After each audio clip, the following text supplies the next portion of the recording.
So we're here at the NextEra site today to deliver a message about the actions that they took by cutting down that eagle's nest there a week or so ago. This isn't the site where I was at, it was over in this direction over here, but this is the company that did it. And we have been in what I thought is a good faith negotiation process with NextEra. The Haudenosaunee advised them of our position on leaving that eagle's nest alone, and what they did is they worked with the Ministry of Natural Resources behind our back and came in on a Saturday and cut that nest down without any engagement, without any discussions with us, and it was really bad faith on the part of NextEra and the ministry. And so today we're here to deliver them a message that those kind of actions aren't going to be tolerated, and if they continue to act in bad faith, then we'll shut them down like we did the other company this morning. Okay, now this is like a huge industrial facility here.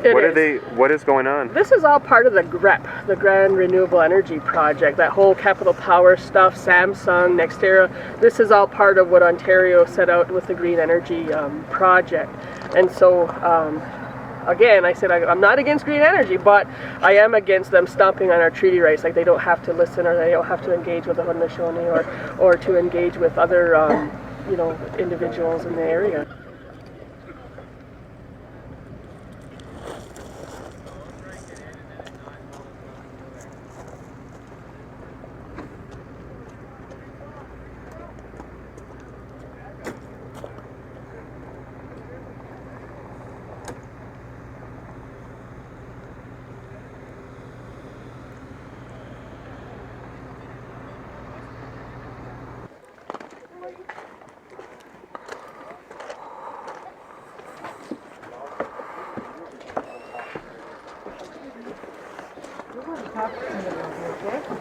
No, this is not right. This is not right.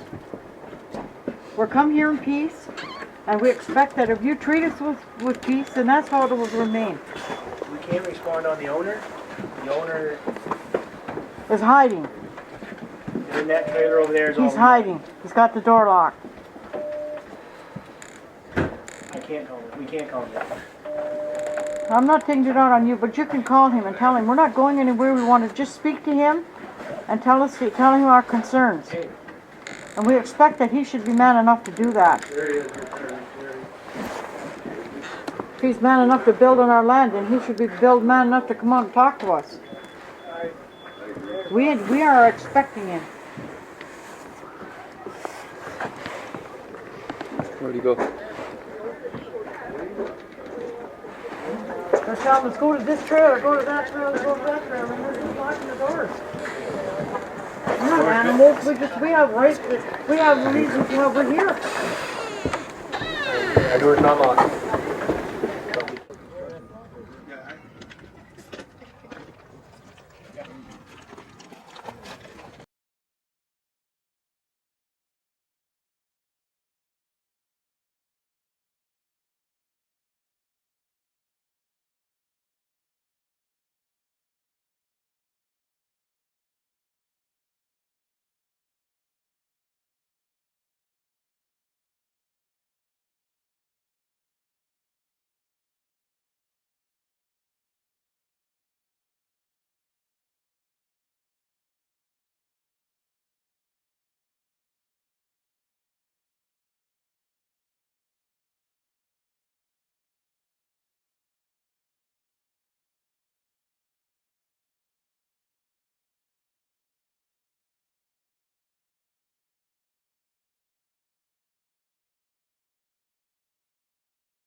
Okay.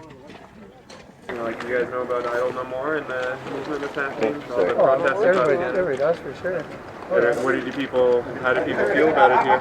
Oh, I totally agree with what you're fighting for, man. Really? I totally do. Yeah. Right on. How does it?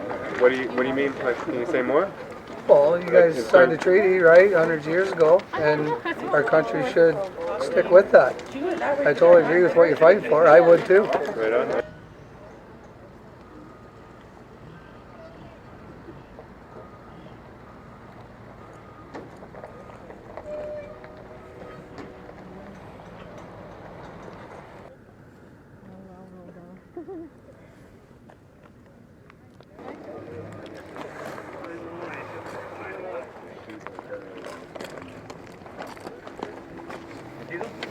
This is Bert Thomas. Are you Bert?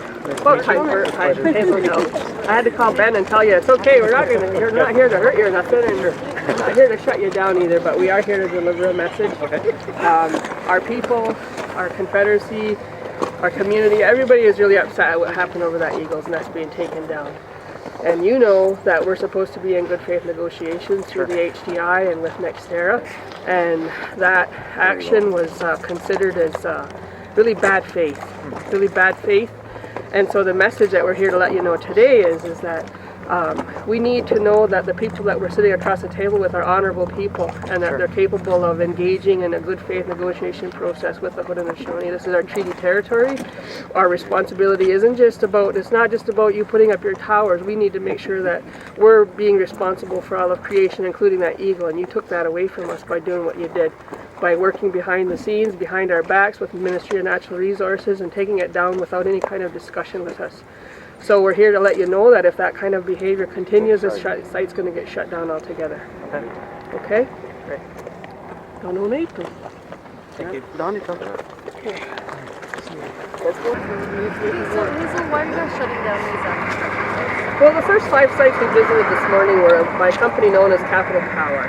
Capital Power is a wind power company out of Alberta that has been refusing to engage with the Haudenosaunee in our treaty territory. So they were shut down completely today and advised that they were already put on notice back in August of 2012. They were provided a cease and desist order by our Haudenosaunee traditional government. And so their construction site was shut down because they're failing to engage with the Haudenosaunee. This site here today is NextEra, and NextEra is another company that does wind power and solar power. But they were being delivered a message today that when they cut down that eagle's nest, that was a really, I guess it was a violation to us against creation. And so we are here to deliver a really strong message today that if they continue with those types of actions, disrespecting creation, then we'll be shutting them down as well. So what do you hope to have? What's your main goal for all this? Our goal is to have developers show some respect to the Haudenosaunee when they come in our treaty territory. This isn't just any area. These are our treaty lands, and we have a right to be engaged with respect to any kind of development that goes on here. And so what I'm hoping that they'll understand is that when our chiefs give a cease and desist order, they're to respect it. Or if we have a good faith negotiation table, that they should be honorable and upfront enough to tell us what they're doing instead of sneaking behind our backs and chopping down a tree just in order to gain. Yeah. So what's next from here then? Well, what's next is up to them. We delivered our message today. So obviously if the production keeps going on, you just need to come back? This site, we're engaged in good faith. Capital Power sites, if they try to start up construction again, they'll be shut down again. Can I just ask, what is your title? My name is Hazel Hill, and I'm interim director of the Haudenosaunee Development Institute. Are you against the windmills? Not at all. I think that as a people, we have to start realizing and looking at the green energy as a whole. We've been taking from the earth, and we've been utilizing nuclear and the natural resources to no end. And so I think that we really have to be a responsible people and start looking at green energy. In our Ohindagali-Wadakwa, we give thanks for the sun, we give thanks for the wind, and so those things the Creator provided for us every day. And so if these the green energies are utilizing those things and we give thanks for them, then they must be okay.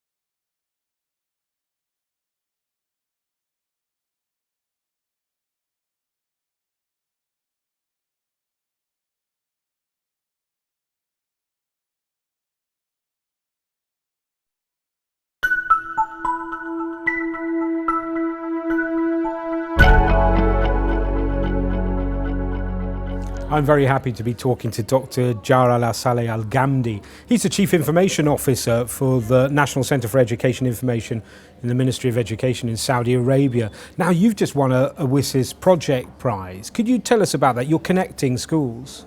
Yes, actually we won the C2 category WSIS prize, which is about the infrastructure, and the project is school connectivity, where we connected over 33,000 schools in Saudi Arabia. That covers the whole area, 2.2 million kilometers of Saudi Arabia. Some of these schools are in the metropolitan area, but some of them are in very remote areas, some of them even deep in the desert, and some of them in very high mountain. And what technology are you using to get into these really remote areas? Different technologies, actually. According to what is available, we connect about 15,000 schools through DSL from one provider. We connect another 15,000 schools through broadband, 9,000 from a provider and 6,000 from another provider. And we connected the last 2,700 schools through VSAT, because there is no connectivity in other approach other than the VSAT. And we have to reach to all schools. And how are these being used? How is this? Is it used by the school administration or is it used by the students? This level of connectivity. Both, by everybody in the school, whether they are the teachers or the administration or the kids at the school. It is K-12 education.